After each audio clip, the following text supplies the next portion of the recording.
धनुर्भंग और विवाह। तुज्य बोले।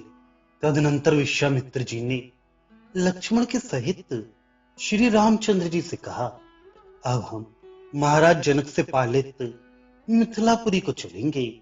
वहां यज्ञोत्सव देखकर फिर तुम अयोध्यापुरी को लौट सकते हो।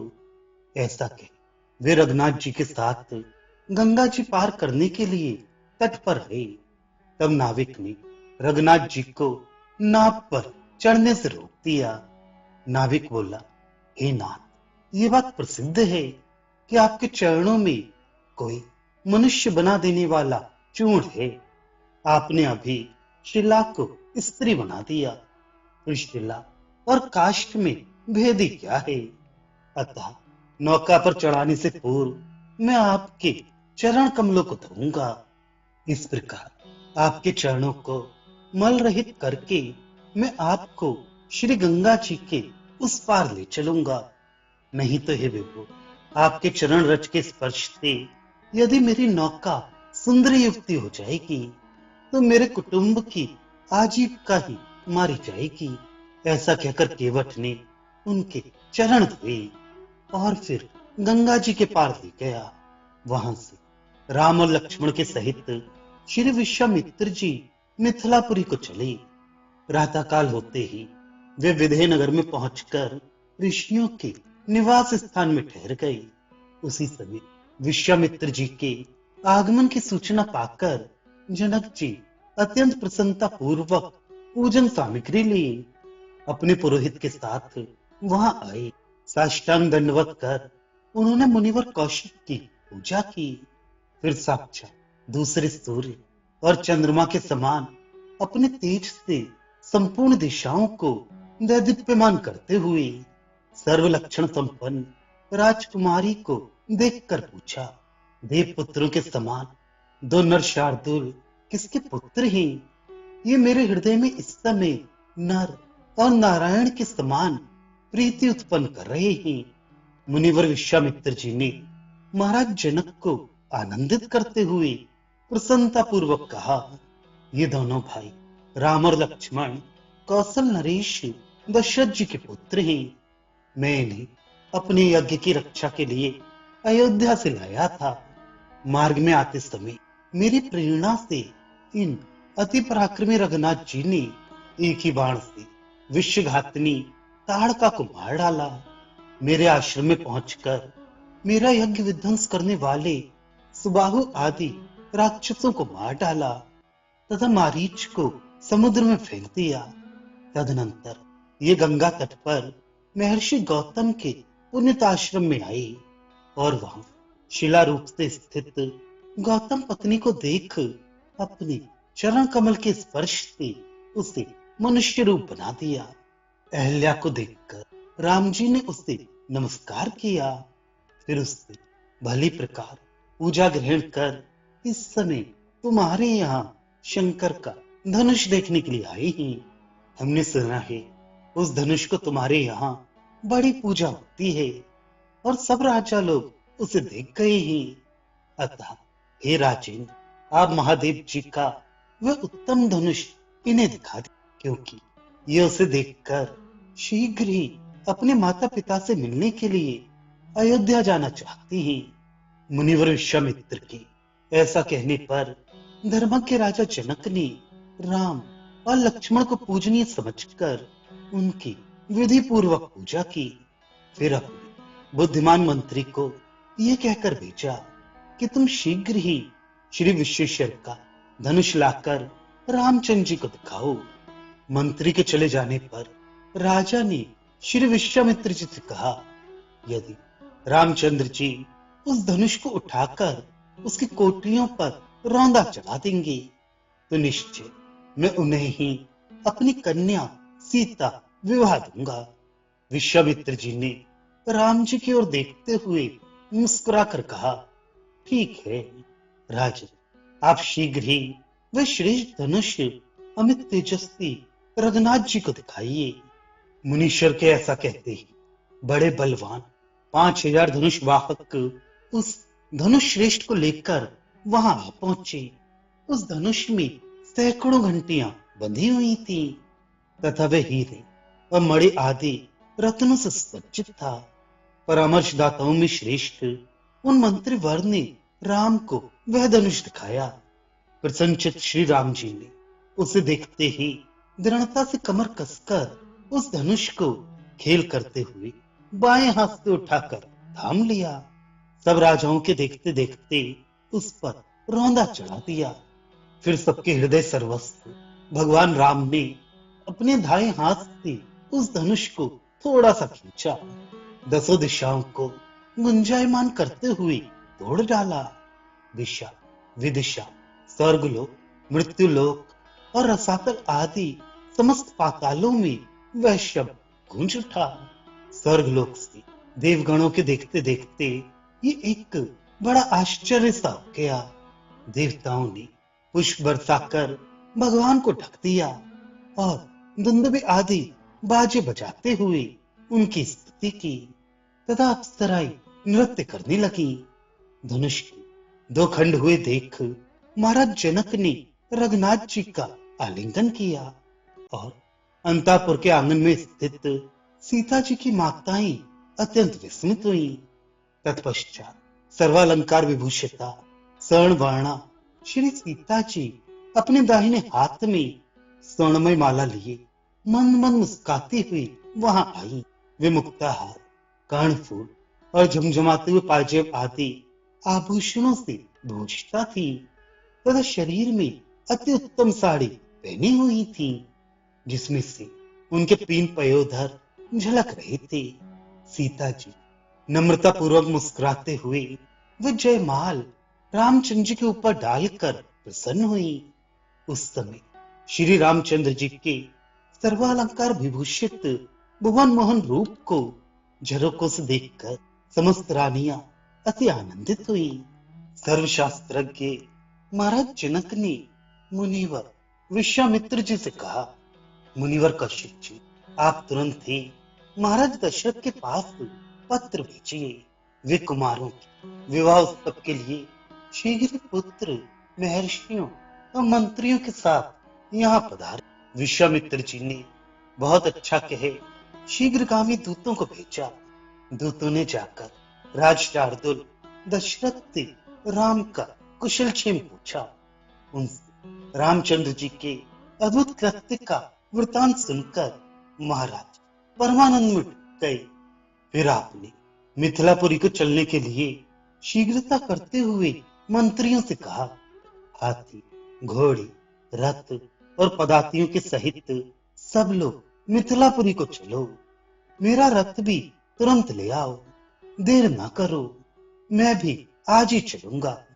अग्नियों के और अरुंधति के सहित मेरे गुरु मुनि श्रेष्ठ भगवान वशिष्ठ जी राम की माताओं को लेकर सबसे आगे चली। इस प्रकार सबका कूच करा एक विशाल रथ पर आरूढ़ हो राजर्षि दशरथ जी बड़े दलबल के सहित शीघ्रता पूर्वक मिथिलापुरी को चले। रघुकुल तिलक दशरथ जी को आए हुए सुन महाराज जनक हर्ष पूर्वक पुरोहित शतानंद जी को ले उन्हें लेने गए। उन पूजनीय राजा का यथोचित रीत से सत्कार कर पूजन किया।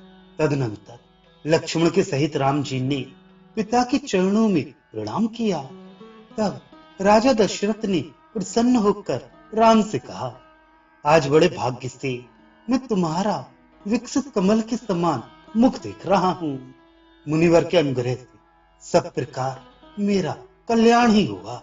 ऐसा कह वे उन्हें पुनः पुनः हृदय से लगा और उनका मस्तक सूंघ अत्यंत हर्ष से मानो ब्रह्मानंद में डूब गए।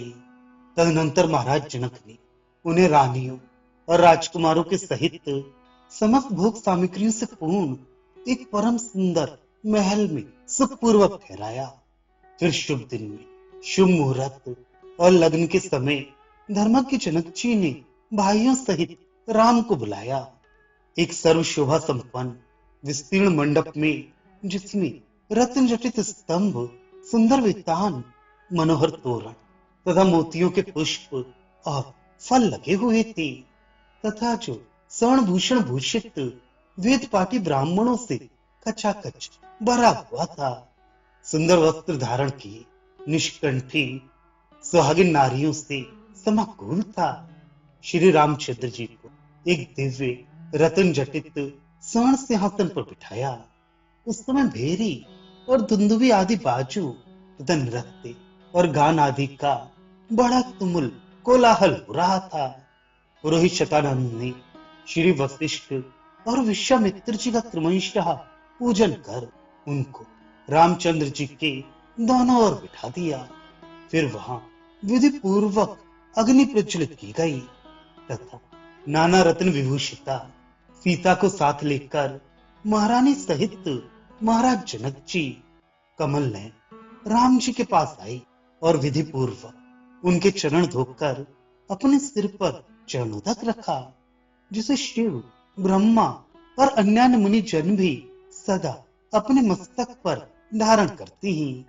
सीता जी का हाथ पकड़कर उसे जल और चावल सहित पाणी ग्रहण की विधि से प्रीत पूर्वक श्री रामचंद्र जी के कर कमल में दे दिया और कहा, रघुश्रेष्ठ, मैं स्वर्ण और मुक्ता आदि से विभूषिता अपनी पुत्री कमल लोचना सीता आपको सौंपता हूं। आप प्रसन्न हुई।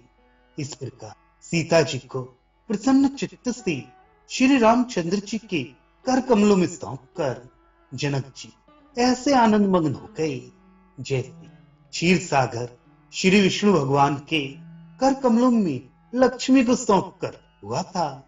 फिर उन्होंने प्रसन्नता पूर्वक अपनी और सी कन्या उर्मिला लक्ष्मण जी को विवाह दी तथा अपने भाई की पुत्रियां मांडवी और श्रुतकीर्ति क्रमशः भरत और शत्रुघ्न को दी।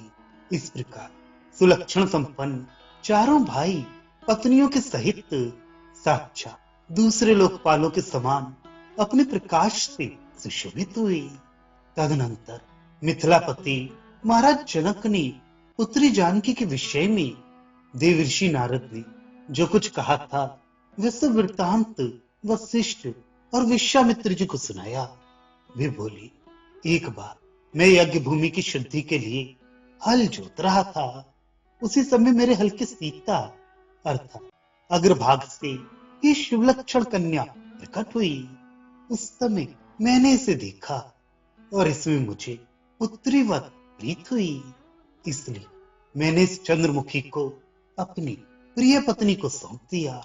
एक दिन जब मैं एकांत में बैठा हुआ था, मेरे पास महर्षि नारद जी अपनी महती नाम की वीणा बजाते और सर्वव्यापक श्री हरि का गुण गाते हुए आए। मेरे पूजा सत्कार आदि कर चुकने पर वे सुखपूर्वक बैठकर प्रसन्नता पूर्वक मुझसे बोले, राजन, अपने कल्याण का कारण रूप ये परम गुप्त वचन सुनो। परमात्मा ऋषिकेश भक्तों पर कृपा, देवताओं की कार्य सिद्धि और रावण का वध करने के लिए माया मानव रूप से अवतीर्ण होकर राम नाम से विख्यात हुए हैं। वे परमेश्वर अपने 4 अंशों से दशरथ के पुत्र होकर अयोध्या में रहते हैं और इधर योग माया ने तुम्हारे यहाँ सीता के रूप में जन्म लिया है। अतः तुम प्रयत्न पूर्वक इस सीता का पाणी ग्रहण रघुनाथ जी के साथ ही करना और किसी से नहीं, क्योंकि ये पहले से ही परमात्मा राम की ही भार्या है। ऐसा कहकर देवर्षि नारद जी आकाश मार्ग से चले गए। तब से इस सीता को मैं विष्णु भगवान की भार्या लक्ष्मी ही समझता हूँ। फिर ये सोचते हुए कि शिव लक्षण जानकी को किस प्रकार रघुनाथ जी को दूं, मैंने एक युक्ति विचारी।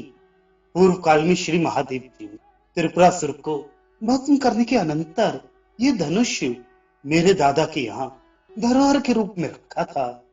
मैंने ये सोचकर कि सीता के पाणी ग्रहण के लिए सबके गर्भ नाशक इस धनुष को ही बाण बाजी बनाना चाहिए, वैसा ही किया। हे मुनीश्वर, आपकी कृपा से यहाँ कमल नयन राम जी धनुष देखने आ गए। इससे मेरा मनोरथ सिद्ध हो गया। हे राम, आज मेरा जन्म सफल हो गया। जो मैं सूर्य के समान दीप्यमान और सीता जी के साथ एक आसन पर विराजमान आपको देख रहा हूँ। प्रभु, आपके चरणों तक को सिर पर धारण करके ही ब्रह्मा जी सृष्टि चक्र के प्रवर्तक हुए हैं। आपके चरणों तक के प्रताप से बलि को इंद्र पद प्राप्त हुआ है और आपके ही चरण धूल के स्पर्श से अहल्या तुरंत पति के श्राप से मुक्त हो गई। आपसे बढ़कर हमारा रक्षक कौन है, जिनके चरण कमल पर आपके रसिक काल चक्र को जीतने वाले योगी जनों ने संसार भय को भी जीत लिया है तथा जिनके नाम कीर्तन में लगे रहकर देवगण दुख और शोक को जीत लेते हैं। उन आपकी मैं निरंतर शरण ग्रहण करता हूँ। महात्मा रघुनाथ जी की इस प्रकार स्तुति कर महाराज जनक ने उन्हें दहेज में 100 करोड़ स्वर्ण मुद्रा, 10,000 रथ, 10 लाख घोड़े, 600 हाथी, 1 लाख पदाती और 300 दासियां दी तथा सीता जी को भी पुत्री वत्सल जनक जी ने प्रेम पूर्वक अनेकों दिव्य वस्त्र तथा मोती और रत्न जटित उज्जवल हार दिए। तदनंतर उन्होंने वशिष्ठ आदि की पूजा की। फिर भरत, लक्ष्मण, शत्रुघ्न और राजा दशरथ का धन दान आदि से यथोचित सत्कार कर रघुश्रेष्ठ महाराज दशरथ को विदा किया। माताओं ने रोती हुई सीता को गले लगा नेत्रों में जल भरकर कहा, बस से सासू की सेवा करती हुई सदा रामचंद्र जी की अनुगामिनी रहे। पातिव्रत धर्म का अवलंबन कर सुखपूर्वक रहना। तदनंतर रघुकुल तिलक श्री रघुनाथ जी के कूच करते समय भेरी, मृदंग, आनक और तूर्य आदि बाजू का घोष आकाश में देवताओं के बजाए हुए भेरी, झांझ और तूर्य आदि के शब्द मिलकर प्राणियों को भय उपजाने वाला हुआ।